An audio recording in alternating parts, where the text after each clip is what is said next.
was a lot of anti-Semitism even in the support for Zionism, because the idea is you're moving the Jewish population from Europe to the Middle East. In doing so, you're solving what in Europe and among Europeans and among the Zionists was known as a Jewish question. You're solving it by removing the Jews from Europe and putting them in Palestine. There's an overwhelming support for Zionism.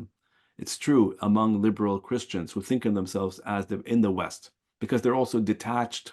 The further away you are from the reality on the ground, the more you can fantasize and the more you can project ideology in place of reality. It's not the Christian Zionists who are the main people who push for the creation of the state of Israel. It's liberal states, it's European states, it's seculars, it's socialists, it's others who basically were profoundly racist towards Palestinian natives because they were Muslim, because they were Christian. Their humanity and their history was not considered significant. There's no doubt whatsoever that the Palestinian people and the Palestinian struggle and solidarity with the Palestinian struggle outside, across the Arab world, across the global South, is ecumenical in the sense that there are Muslims and there are Christians who have worked together. I mean, that's the nature of the Palestinian people in its essence, is that it's multi-religious. The Israelis have bombed churches as well as mosques in Gaza. They oppress Christians as well as Muslims in Gaza, as in the West Bank, as in East Jerusalem, as inside Israel itself.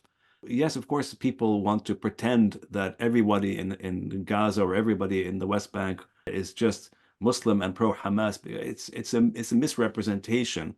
The reason anyone is pro-Hamas, as far as I can tell, in Palestine, in Gaza, is because there is a resistance to Israeli oppression.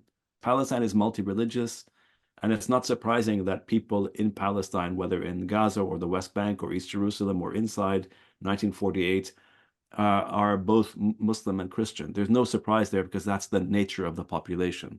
It's in the West, however, that there's this constant demonization of the Palestinians and a constant dehistoricization of this people. So you can see it everywhere across the world. Young people are overwhelmingly pro-Palestinian. Overwhelmingly. In the 50s, or at least in the 60s and 70s, there was transnational third world solidarity with the Palestinians, with the PLO in particular, with Fatah and so on.